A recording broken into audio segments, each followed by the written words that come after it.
അപ്പോൾ ഞാൻ പറഞ്ഞ പോലെ നമ്മൾ നമ്മുടെ ഭഗവത്ഗീത സീരീസ് സ്റ്റാർട്ട് ചെയ്യുവാണ്. ഇന്നത്തെ വീഡിയോയിൽ നമ്മൾ ചാപ്റ്റർ 1 ചാപ്റ്റർ 2 ആദ്യത്തെ 2 ചാപ്റ്ററാണ് കവർ ചെയ്യാൻ പോകുന്നത്. ഇപ്പോൾ ഞാൻ പറഞ്ഞ പോലെ 18 ചാപ്റ്റേഴ്സാണുള്ളത്. ഞാൻ വായിക്കുന്ന ഭഗവത്ഗീത ഇതാണ്.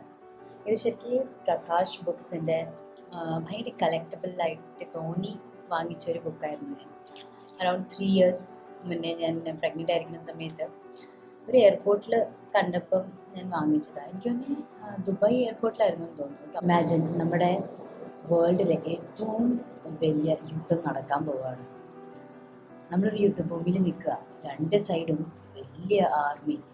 നമ്മുടെ ആർമിയിൽ ഏറ്റവും വലിയ വാരിയർ, അതായത് യോദ്ധാവ് പെട്ടെന്ന് തളർന്ന് വീഴുകയാണ് ചെയ്യുന്നത്. പക്ഷേ യുദ്ധം തുടങ്ങാറായി, ശംഖ് ഊതുന്ന ശബ്ദമൊക്കെ കേൾക്കുന്നുണ്ട്. ഈ യോദ്ധാവ് തളർന്ന് വീഴുക എന്ന് പറയുമ്പം ഇമോഷണലി ബ്രേക്ക് ഡൗൺ ആവുകയാണ് ചെയ്യുന്നത്. അതായത് ഈ വാരിയർ, ഈ യോദ്ധാവിന് യുദ്ധം ചെയ്യണ്ട എന്ന് പോലും പറയുന്നുണ്ട്. പെട്ടെന്ന് ഈ യോദ്ധാവിൻ്റെ കൈയൊക്കെ ഇങ്ങനെ ഷിവർ ചെയ്യാൻ തുടങ്ങി. പെട്ടെന്ന് ഒരു കൺഫ്യൂഷൻ. നമ്മുടെ ഹിസ്റ്ററിയിൽ ഏറ്റവും വലിയ ഒരു മൂമെൻ്റ് ആയിരുന്നു ഇത്. ഈ ഒരു സംഭവം ഉണ്ടായ കാരണമാണ് നമുക്ക് എല്ലാവർക്കും ഉള്ള ഭഗവത്ഗീത കിട്ടിയത്. എല്ലാവർക്കും നമസ്കാരം, ഞാൻ വിദ്യ. ഞാൻ ബൈ പ്രൊഫഷണൽ സൊല്യൂഷൻസ് ആർക്കിടെക്റ്റ് ആണ്. പക്ഷേ ഹിന്ദു ഫിലോസഫിയിൽ ഒരുപാട് ഹിഡൻ ആയിട്ടുള്ള കാര്യങ്ങൾ, നമുക്ക് ഡേ ടു ഡേ ലൈഫിൽ യൂസ് ചെയ്യാൻ പറ്റുന്ന നല്ല നല്ല കാര്യങ്ങൾ ഞാൻ പഠിച്ച് മനസ്സിലാക്കി ഇവിടെ വന്ന് ഷെയർ ചെയ്യുകയാണ് ചെയ്യുന്നത്. ഈ കഥ കുരുക്ഷേത്രത്തിലാണ് നടക്കുന്നത്. ഹരിയാനയിലുള്ള ഒരു ഡിസ്ട്രിക്റ്റാണ്, നോർത്തിൽ. അപ്പം ഇതൊരു 10-18 ദിവസത്തെ ഒരു യുദ്ധത്തിൻ്റെ ഒരു കഥയാണ്. 2 ആർമി, ഭയങ്കര സ്ട്രോങ് ആയിട്ടുള്ള 2 ആർമിയാണ്. ഒരു സൈഡിൽ കൗരവന്മാരും ഒരു സൈഡിൽ പാണ്ഡവന്മാരുമാണ്. നമ്മുടെ തളർന്നു പോയ യോദ്ധാവിൻ്റെ പേരാണ് അർജുനൻ. അർജുനൻ പാണ്ഡവന്മാരിലെ ഏറ്റവും നല്ല യോദ്ധാവായിരുന്നു, വാരിയർ. ഏറ്റവും നല്ല കാര്യം എന്ന് പറഞ്ഞു കഴിഞ്ഞാൽ അർജുനൻ്റെ രഥം ഓടിക്കുന്നത് ശ്രീകൃഷ്ണനാണ്. അപ്പം ഇവിടുന്നാണ് ആ ഭഗവത്ഗീതയിൽ വരുന്ന എല്ലാ അഡ്വൈസ്, എല്ലാ നല്ല കാര്യങ്ങളും, എല്ലാ ഉപദേശങ്ങളും വരുന്നത്. അപ്പം യുദ്ധം തുടങ്ങണേക്കാളും മുന്നേ അർജുനൻ ശ്രീകൃഷ്ണനോട് പറയുകയാണ്, ഈ രഥം 2 ആർമീസിൻ്റെയും ഇടയ്ക്ക് നിർത്താൻ അർജുനനെ കാണാനാണ് അപ്പുറത്തെ സൈഡിൽ ആരൊക്കെയാണ് എന്ന്. അപ്പം നമ്മൾ നോക്കുമ്പം റിക്വസ്റ്റ് ഭയങ്കര സിമ്പിൾ റിക്വസ്റ്റാണ്. രഥം കൊണ്ടുപോവുക, ഒന്ന് എന്താണ്, ആരൊക്കെയാണ് അപ്പുറത്തുള്ളത് എന്ന് നോക്കാൻ വേണ്ടി. പക്ഷേ ഇങ്ങനെ ചെയ്ത് കഴിയുമ്പോഴാണ് എല്ലാം മാറുന്നത്. അപ്പം അർജുനൻ അപ്പുറത്തെ സൈഡിലെ ആർമി നോക്കുമ്പോൾ ആരെയാണ് കാണുന്നത്?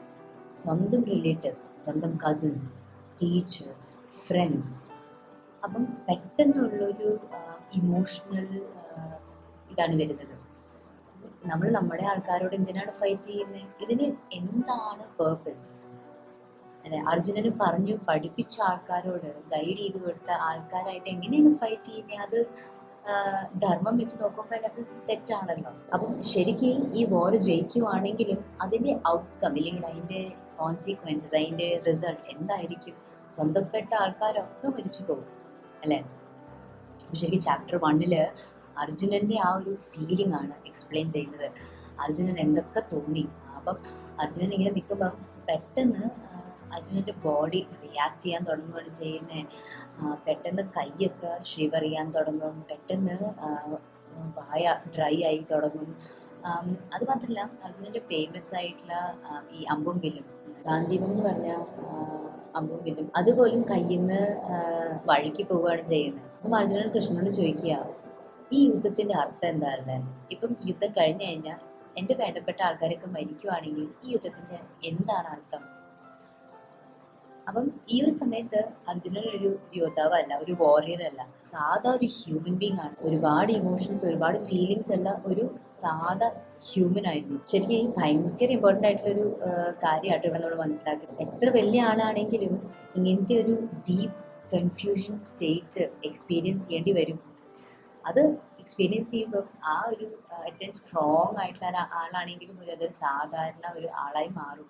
അപ്പോൾ ഇത് പറയുമ്പോൾ അർജുനൻ പറയുകയാണ് ചെയ്യുന്നത്, ഇപ്പം ഞാൻ ഒരു യുദ്ധം ചെയ്താൽ പോലും അതിന് എന്തായിരിക്കും ഔട്ട്കം?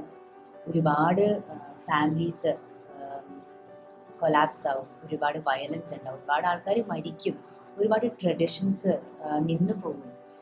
അപ്പം ഇതൊക്കെ മനസ്സിലാക്കിയിട്ട് അർജുനൻ ഒരു തീരുമാനം എടുക്കുകയാണ് ചെയ്യുന്നത്. അർജുനൻ പറയുന്നത്, ഈ ഒരു യുദ്ധം, ഇങ്ങനത്തെ ഒരു യുദ്ധം ചെയ്യുന്നതിനേക്കാളും നല്ലത് ഞാൻ എൻ്റെ കയ്യിലുള്ള ആയുധങ്ങളൊക്കെ താഴെ വെച്ച് ഞാൻ ഇങ്ങനത്തെ ഒരു യുദ്ധത്തിന് ഞാൻ പോകുന്നില്ല, എൻ്റെ ആൾക്കാരെ ഞാൻ കൊല്ലുന്നില്ല, അതിന് പകരം ഞാൻ തന്നെ തോൽവി സമ്മതിക്കുവാണ് ചെയ്യേണ്ടത്, അതായിരിക്കും നല്ല തീരുമാനമെന്ന്.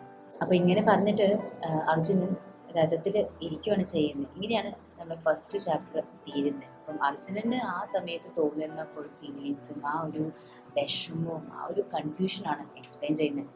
അപ്പോൾ ഇനിയാണ് ചാപ്റ്റർ 2 തുടങ്ങുന്നത് കേട്ടോ. രണ്ടാമത്തെ ചാപ്റ്ററിൽ അർജുനൻ ഹെൽപ്ലെസ് ആണെന്നും അർജുനന് ഹെൽപ്പ് വേണമെന്നും ആക്സെപ്റ്റ് ചെയ്യുകയാണ് ചെയ്യുന്നത്. അപ്പം അർജുനൻ ശ്രീകൃഷ്ണനോട് പറയുവാണ്, എന്താണ് ശരിയെന്ന് എനിക്കറിയില്ല, എനിക്ക് പറഞ്ഞു തരും, എനിക്ക് ഗൈഡൻസ് വേണം എന്ന് ശ്രീകൃഷ്ണനോട് പറയുന്നൊരു സമയമാണ്. അപ്പം ഇത് നമ്മുടെ ലൈഫിൽ ഭയങ്കര ഒരു ഇമ്പോർട്ടൻ്റ് ആയിട്ടുള്ളൊരു കാര്യമാണ്. നമ്മൾ പഠിക്കണം, ഇല്ലെങ്കിൽ നമ്മൾ എന്തെങ്കിലും പുതിയ കാര്യം എക്സ്പീരിയൻസ് ചെയ്യണം എന്ന് ഉണ്ടെങ്കിൽ നമ്മൾ എവിടെയാണോ നമ്മൾ ഭയങ്കര ഹമ്പിൾ ആവണം, നമ്മൾ ആക്സെപ്റ്റ് ചെയ്യണം നമുക്ക് ആ ഒരു കാര്യം അറിയില്ല എന്ന്. അതാണ് ഫസ്റ്റ് സ്റ്റെപ്പ്. ശരിക്കും ഇവിടെ ഒരു ഇപ്പം അർജുനൻ ഒരു സ്റ്റുഡൻ്റായി മാറി അല്ലേ.